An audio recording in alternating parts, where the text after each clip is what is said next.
Welcome, dear listeners, to the Speak and Flow podcast, where we dive into unique experiences to help you and your team achieve maximum potential and flow. Today, I have the honor of introducing my esteemed guest from Harvard MGH, neuroscientist to internationally renowned serial entrepreneur.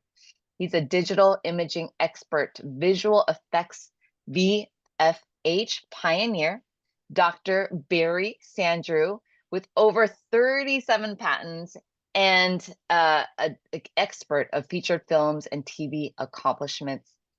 Hi, Dr. Sandrew. Welcome. Hi, Melinda. Thanks for having me. Thanks. I am so excited about our conversation today. Before we dive into the meat and potatoes of what we're going to talk about with presentations, you obviously have had so much success in your career, and you're going to share some of the secrets to doing that. But before we get into that, can you share more about all the amazing things that you've done so far in the TV industry? Yeah, well, I think the highlights are that I have my doctorate in neuroscience, and I was on staff at Harvard Medical School and Mass General Hospital. But I didn't let my degree define me. I actually left all of that at the urging of Ted Turner, who created CNN.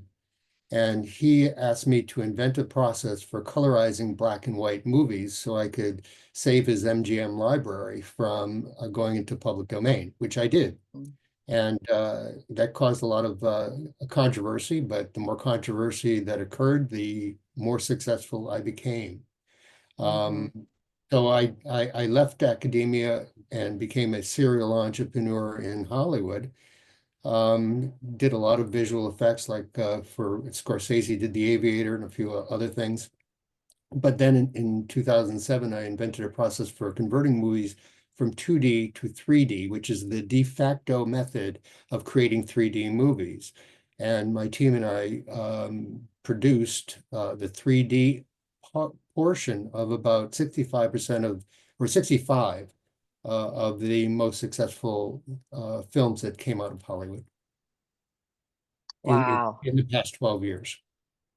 And so in all that, how did you know which direction to go?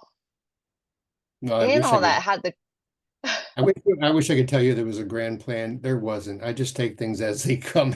But yeah. I'm able to somehow recognize opportunities at the Mhm. right time and jump on them. And I'm not afraid to jump on them. I'm not afraid of Yeah. mistakes and actually go the wrong direction. Unfortunately, in most cases, I haven't gone the wrong direction. Yeah. So you see, you're in this challenge here. And so you see the opportunity, you see the problem, and then a solution comes, a big idea. That's Is right. that I mean, what?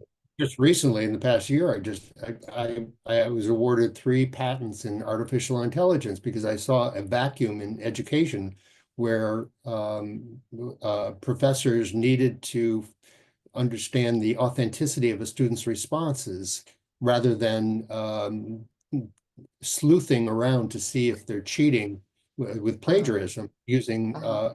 ChatGPT. Well, I created Oh. a solution for that, and we're testing that right now at Westcliff University. Oh, thank goodness. Thank goodness, because my daughter's still in school and I wonder what they're doing and how they're monitoring this. So this will help. Oh, that's going to be great. Awesome.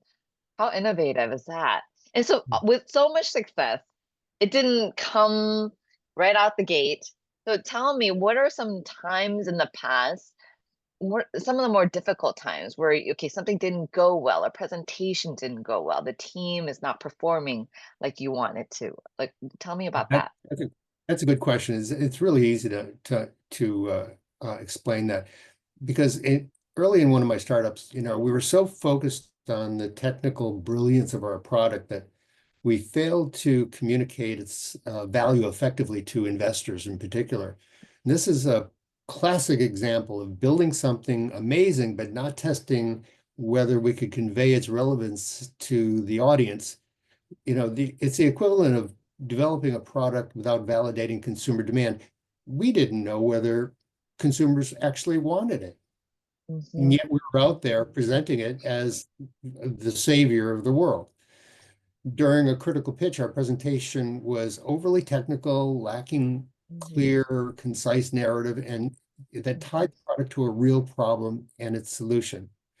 The Mm. result was that the investors were disengaged. We missed out on a major funding opportunity, but the experience taught me and my team the importance of validating or validated learning, not only for the product, but how we present it. We Mhm. started iterative feedback loops. That's important. Iterative feedback loops to our presentations. So in other words, we put it out to potential customers, got feedback. You build, you test and measure, and then you learn and you Mhm. revise. You have to do that. Otherwise, you're going to Mhm. present something to a group of people and they may have no interest in it whatsoever. So Mhm. this failure was a turning point for me. It helped Mhm. me shift my focus from explaining how of the product and rather than how of the product, but to demonstrate the why of the product. Mhm. And this Right. really positioned us for greater success. Yeah, yeah. So many times are we so excited about a product or an idea or a service, and we invest all this time, all this energy because we think it's going to be the savior of the world, and we want it to be perfect. We want it to look great, and then by the time you get it out there and you communicate it, people are just like just glazed over eyes. Yeah. Eric Ries is a guy who came out with a book called The Lean Startup Framework. And Hmm. it's my Bible essentially. Okay. You don't need a lot of money, you don't need a lot of people to create a startup. You don't need a minimum viable product can be, pocket change to create. That's all you need. Hmm. Zappo is one company. Look up Zappo and how it originated, and there are many other ones like Dropbox is another one. The CEOs of these two companies basically created a minimum viable product in their bedroom within a couple hours. And they were both billion-dollar exits ultimately. Yeah, yeah. Yeah, okay, we'll have to put the quote and the name of the book in the show notes too, and I'm gonna pick that up as well. Because I often wonder, am I at the place where I'm spending too much time, yeah, refining things before getting it out there, communicating it, which is what you're saying is like build something small, make it minimal viable product. But that's where I don't know, like what is minimal, where do you cross the Well, line, at well, what threshold? well, can I give Yeah. you those two examples? I don't know how much time we have, Yeah. but we'll give you those two Yeah. examples. All right, in Zappos, this was early on with the internet, and this guy, the CEO, wanted to sell shoes online. Right. And investors, no way. People will not buy shoes online. They're going to want to try them on, look at that little mirror, test them out, walk around. No one's going to buy them online. So what he did was he created a website on his own. It was like a little storefront. And he went to local retailers, shoe retailers, and he took pictures of their shoes and he posted it on their website and he Hmm. took orders for those shoes, even though he didn't own them, it was somebody else's. And if somebody bought them, he would go to the retailer, buy them at full retail, and then ship them out to the people. So he proved, and it was very successful. He proved that it actually worked. I think he sold that company ultimately for $1.3 billion to Amazon. Dropbox is Hmm. another one. Dropbox, the CEO never wrote one line of code. There were file sharing companies around, applications around, but none of them quite like Dropbox. Well, he actually did a mock-up of what it would look like to do, basic, Mhm. very basic, no programming or anything. And Mhm. he created a video out of that and posted it on a techie site with Mhm. hundreds of thousands of viewers. And overnight, he got 75,000 signups. Mhm. Mhm. And there again, that company was sold for, But millions of dollars. So if someone's going at it for about a year, 2 years, then that means there's probably not a good market for it. Oh, way too long. Way too long. Okay, okay, If you okay. So can't get you traction 6 months. if you can't get traction within 6 months, forget it. You got to do something Okay, else. okay, got it, got it. This is very helpful. I love that. I love that. So like you're saying, get the traction, test it, and then use good communication, assuming that you learn how to communicate it. Like what is you have the product or service, but then also communicate it well. Like what are Well, the things that you're saying? you'll Uh-huh. have to actually you have to define your customer base. We'll find out So whether what your product people actually want it. right, I've had a lot of clients because I also do a lot of consulting. I have a lot of clients who who started to do who created a startup and got a lot of money and built the entire application right, for the web before they even knew if anybody was going to use it. right, right, Time. right, Total waste of right, time. right, right. Right. So don't do that. Build the MVP, minimal viable product, and then talk about the Test why. it, Talk more test about it, the why and test it, and and actually test it. out there and test and see if anybody's interested. Right. And also, um, it's like showing a crayon picture that you show your mom. Your mom's going to say, "Oh, this is the greatest thing since sliced bread. I love what you did." You Right. can't ask people whether they would like it or whether they want to buy it. If there's nothing invested from those people, then their opinion doesn't really matter. So Hmm. Hmm. even if they just log on and say, okay, I'm signing on, that's good. Even if they don't put any Hmm. money in, but as long as they put their name in there and they sign on, all right, well, that's a legitimate yes, you've got something. Right. Right. Right. I love that. And what is the difference between once you started to learn this and implement this across your teams or across what you're doing? What was the result of that? What were the outcomes? Well, the result is a total, I mean, much more efficient startup operation and Uh-huh. basically more success.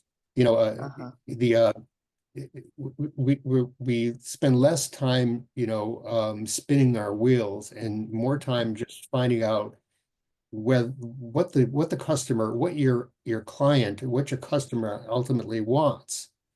Hmm. Even if you just describe it and you say, okay, we'd like to know if you'd commit to getting something like this, would you actually submit a signature for a sign-on?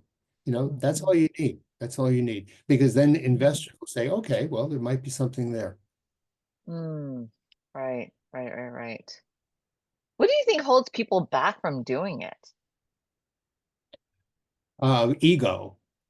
A Mm. lot of times. I'll tell somebody, no, don't go to Southeast Asia and get this thing totally developed. Don't spend $150,000 to build this website that shows off and actually has a functional application before you even know if anybody wants to do it.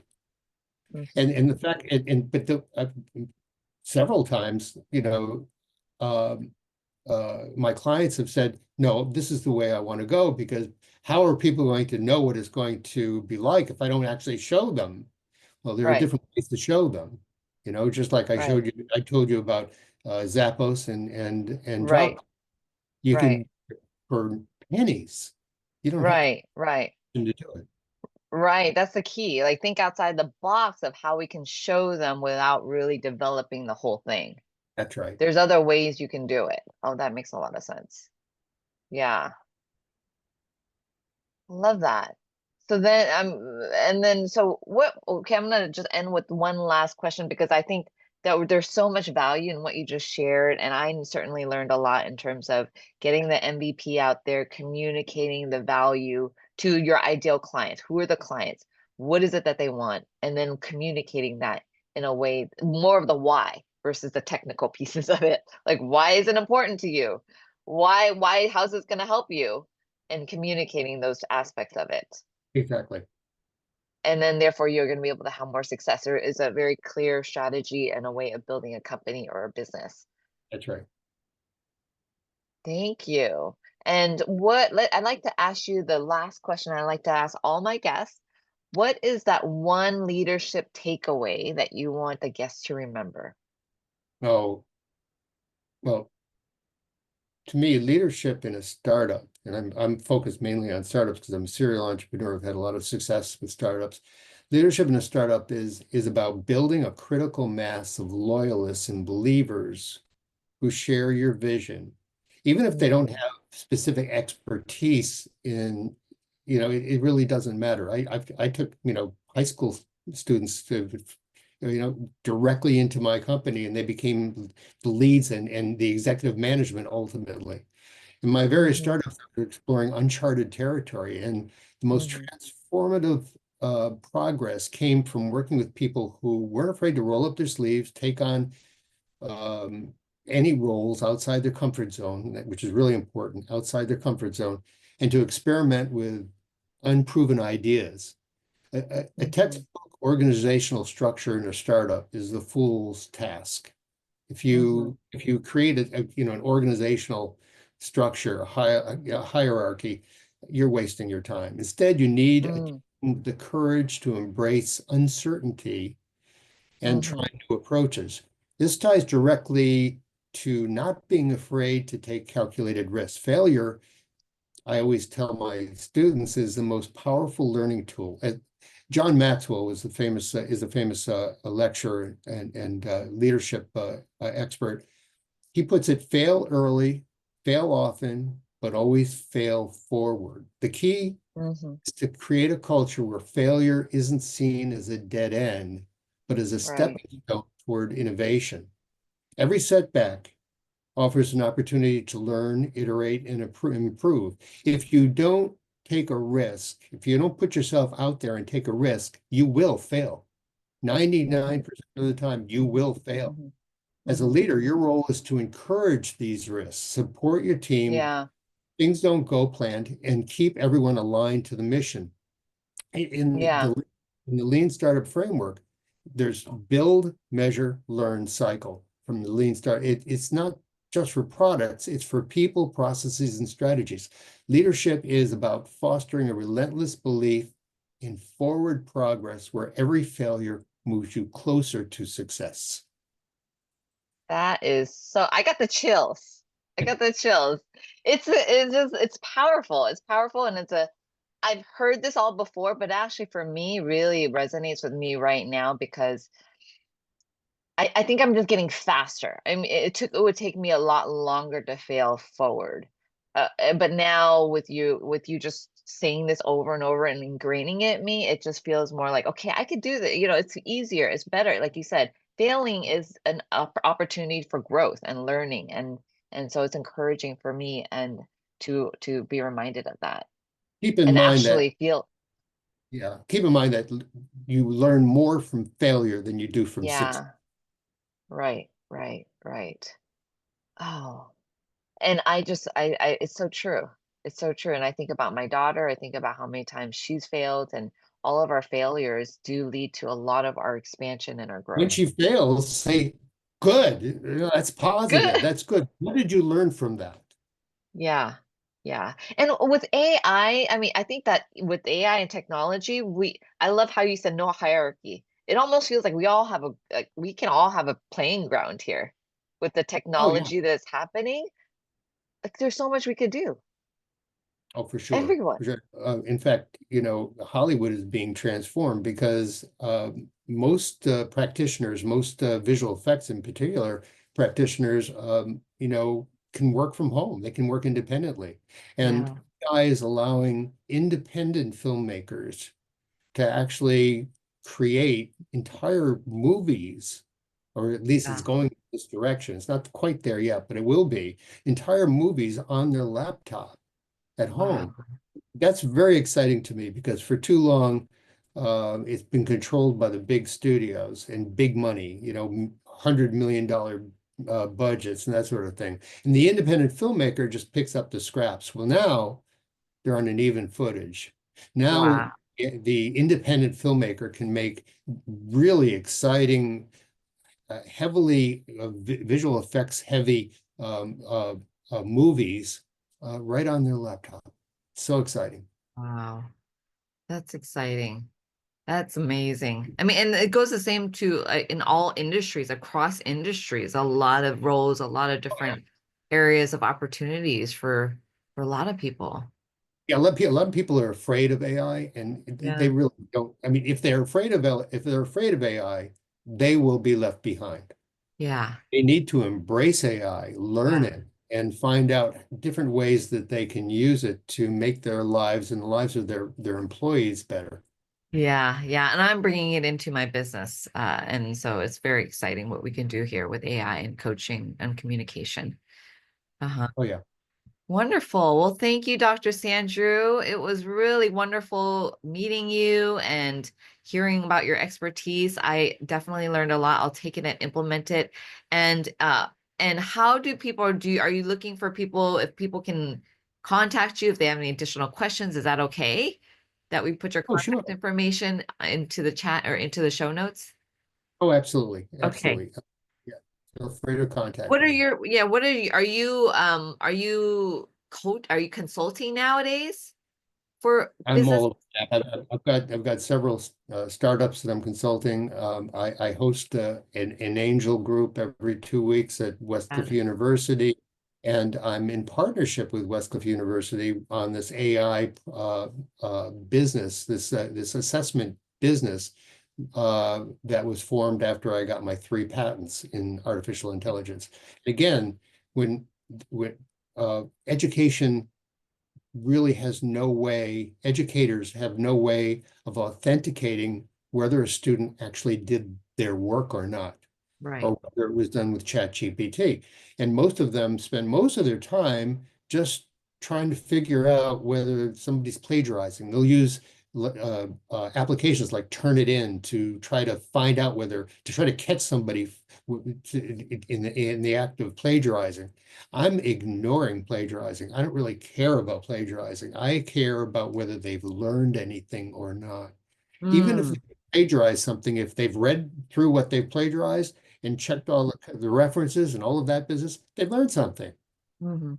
And that's really what matters. And so the technology that I developed that I'm going in partnership with Westcliff University on is going to, I think, be disruptive in a positive way to higher education. Wonderful. Wonderful.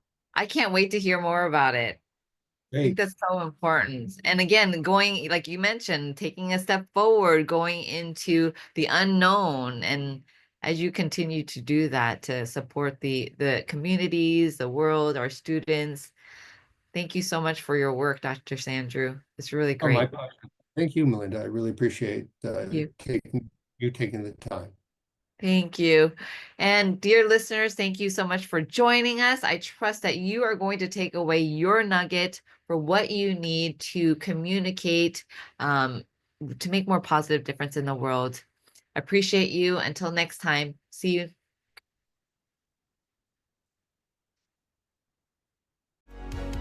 Thanks for joining the conversation today. Are you curious on how you measure up with your ability to speak in flow?